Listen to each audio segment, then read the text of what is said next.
দুঃখ কষ্ট মানুষের জীবনে থাকবেই, কিন্তু আমার কাছে সবসময় মনে হয়েছে যে আমার শক্তিটা আসলে কি, আমার যা কিছু আমি আজ অবধি পেয়েছি আমার গানের কারণে, আমার ভক্ত শ্রোতাদের কারণে। যে গানটাতে এই অ্যাওয়ার্ডটা পেয়েছি, এই আমার মৌলিক গান, এবং গানটি অলমোস্ট প্রায় 58 মিলিয়ন ভিউ। সো 2 মিলিয়ন কম 60 মিলিয়ন বলা যেতে পারে।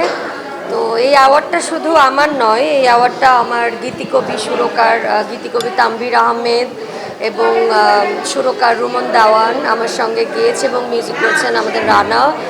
সো TR2 মিডিয়া থেকেই আমার এই গানটা রিলিজ, এবং অনেক অনেক দর্শকের ভালোবাসার কারণে এই গানের পুরো এই অ্যাওয়ার্ডটা পেয়েছি।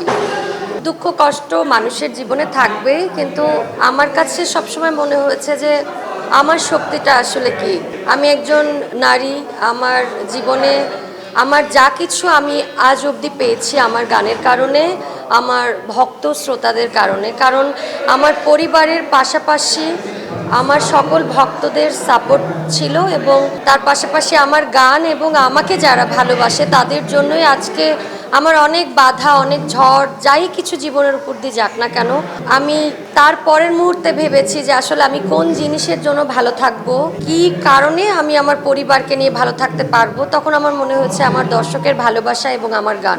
সো তখন আমি আমার নিজেকে আবারও নতুন করে শক্ত করে আঁকড়ে ধরে বাঁচার চেষ্টা করি।